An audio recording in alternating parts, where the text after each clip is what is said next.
yesterday about the players that you've decided will be released at the end of the season. And that's quite a sweep to decide on. How difficult a call was that to make for you?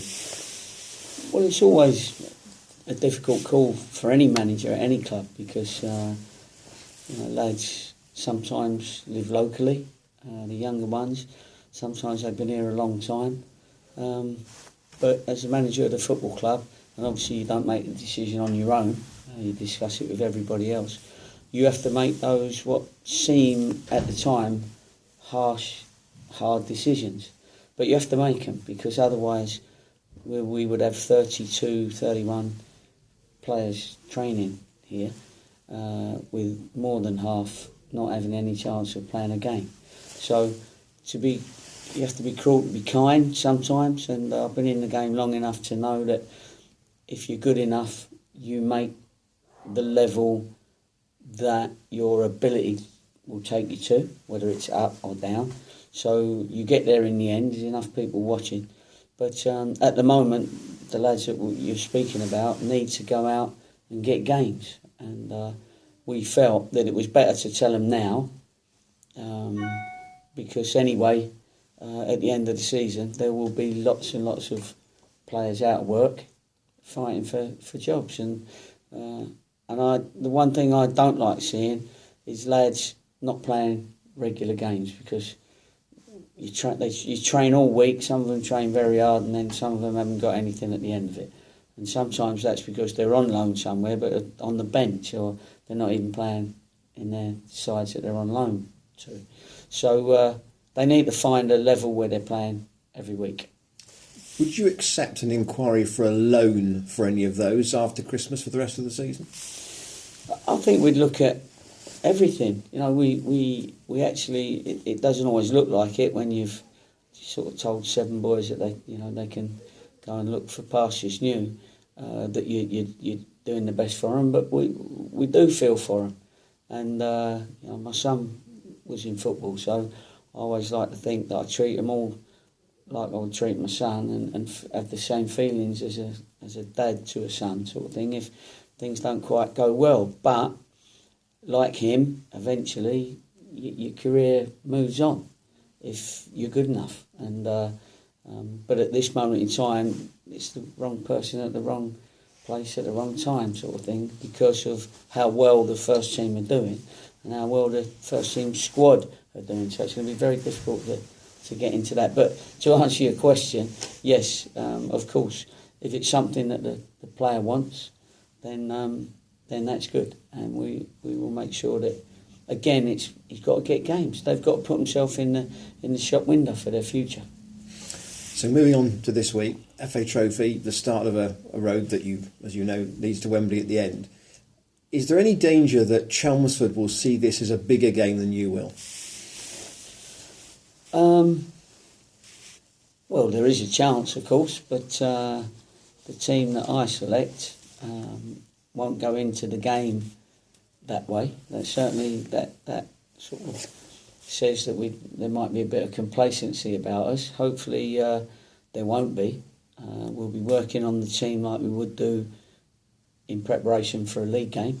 And some of the boys that will be playing will be looking forward to getting a game, because a couple of them will be our squad players that need 90 minutes. Lads coming back from injury, there might be 1 or 2.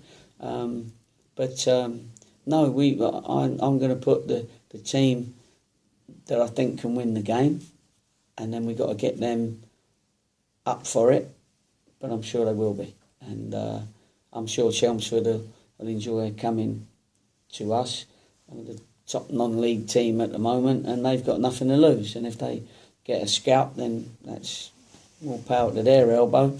And if they don't, nobody was expecting them to. But there's some canny old lads around in that non-league, especially in the Conference North, Conference South. They're some decent teams.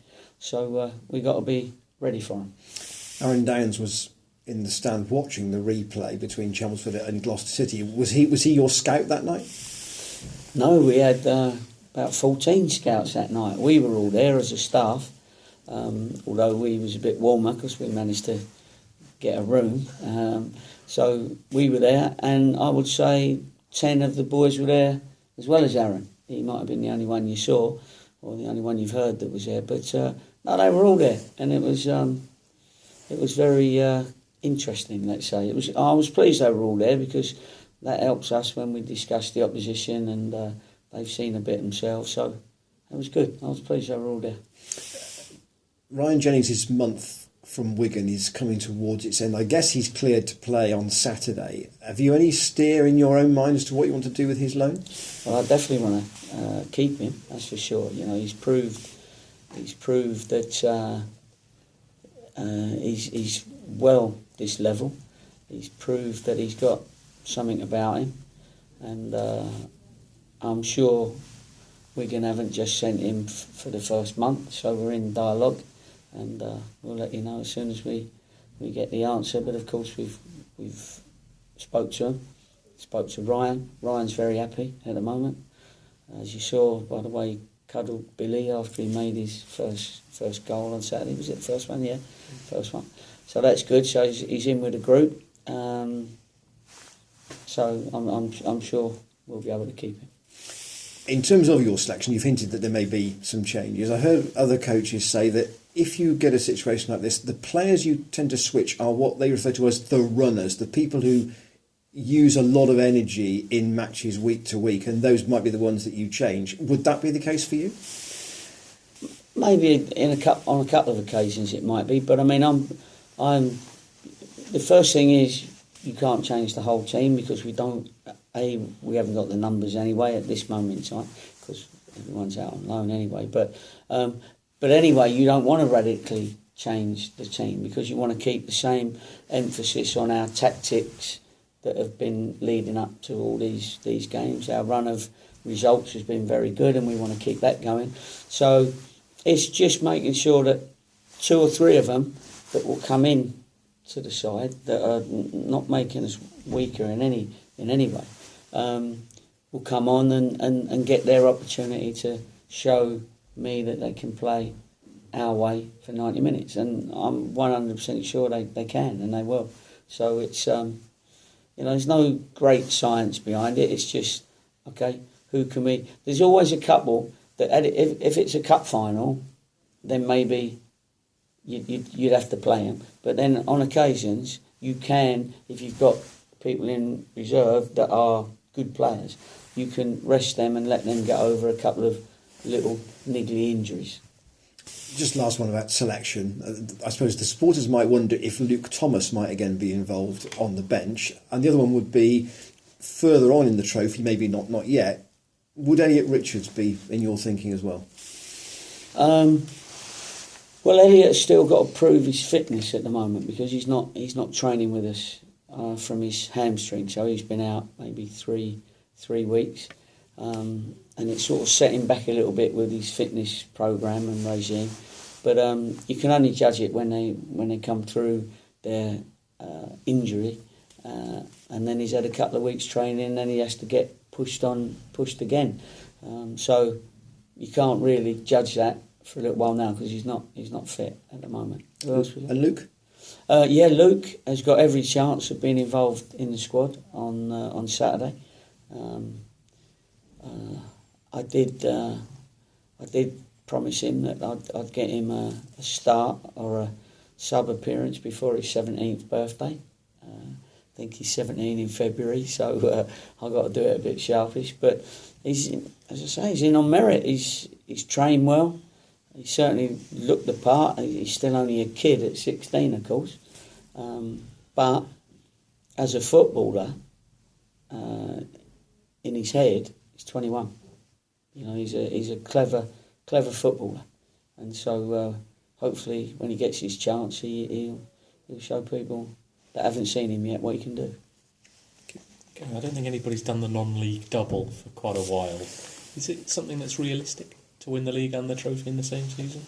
I nearly done it, didn't I? Yeah. We won the trophy at Yeovil, and then the following year we got our promotion. Same as Cheltenham. Was that the same? Yeah. And funny enough, that year was the year that the conference said that it was going to... we came third. and they said there was going to be a playoffs. So we nearly did it in our first season, but then for some reason, they said, "Oh, sorry about that." Halfway during the season, sorry about that. We can't have the playoffs now, so it's just the one team going up. So we had the carpet whipped from under our feet. But listen, there's no reason why not. It's a tall order, of course, but if you take every game as it comes, as we all say, and you've got a good squad of players, then sometimes the trophies are a good competition to keep everybody fit, because it's you're playing good teams. With all due respect, it's not like the Gloucester Cup or something like that. It's the trophy is one that is winnable, but it's also a Wembley final.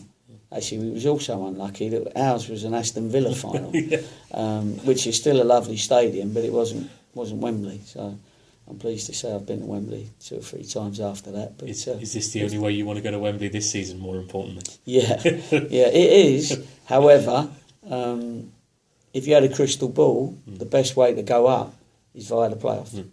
And again, I've had good examples of that on the good side and on the bad side. I'm just ahead at the moment with the clubs I've been involved with. So, and you have to be very positive about, if you get too worried about the playoffs and say you're not going to enjoy it, we need to win it, and then suddenly you're in the playoffs, you're not going to be in the right frame of mind. So, at the moment, we can't get relegated. That's the first thing.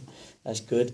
And at the moment, we look like, anyway, you're going to be in that sort of top 5 or 6, but you've got to make sure that next step is that you're definitely in the playoffs, and then you've got to kick on and win the league, of course. So still a long way to go, but at the moment we're looking strong, I think you can say. Is the dream scenario for you to have, going into the Altrincham game in 2 weeks' time, 16 or 17 players and not knowing who to pick after 2 or 3 perform really well on Saturday? Yeah, you know what, I've never really had that problem of not knowing who to pick. Everyone knows you can only pick 11.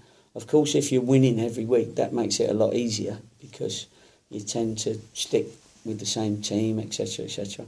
And lads understand why they're not in the team. It's only when you lose a couple and then they don't understand why they're not in the team if they're not in the team. But no, I think we've got a squad of players that understand my managerial decisions, and I'm pretty consistent with them as well. And I do explain to the boys if they're not playing, or if I've left them out, or if I'm bringing them back in, whatever, I explain to them. So I don't leave it up in the air with them wondering whether I like them or not. They'll know whether I like them or not. Just going back to the players you let go, obviously there's the next batch going to come through soon with the scholars. When do you sort of make the decision on them? Pretty soon, again, for their peace of mind, especially the second years that are in that group. Obviously, you talk to the academy boys because they see them every day. They see them in all the games. I see them in the big games, and I see them in training every so often. So, but there's a couple there that we think could make the step up, and there's a few that we've got to keep an eye on at the moment just for the time being. Because some of them suddenly go from boys to men in a real short space of time. And somebody that you wasn't particularly noticing early doors in the season, you're now thinking, God, he's grown up, whether it be as a footballer or he becomes a man sort of thing, which I'm still waiting. So you've got to look for things. and very finally, there were 2 that weren't on that list, and Bobby Dale, who I believe is injured, and Adam Page, who's still at Hereford. What news on those 2? Well, you don't really make decisions on injured lads. You give them the opportunity to come back, and because they've been out quite some time now, both those lads. And obviously Elliot was out a long time as well. I'm thinking of the ones that are injured at the moment. So decisions are made because actually everybody's out of contract at the end of the season. So as it's well documented, Pelly's the only one actually in contract. I don't know how he did that, but anyway, they all say he's the Spill son of... coffee on your floor then. Yeah, that's right. He's he's had to pay for me carpet, so the repayments are over 2 years. But anyway, of course, I would love to take this group into the Football League. I would, and if we can do that, then these will handle that definitely. But anyway, we'll wait and see. At the moment, they're all happy. They all know what's going on. They all know what the club's got to do, what they've got to do, and that's suiting us at the moment. Excellent.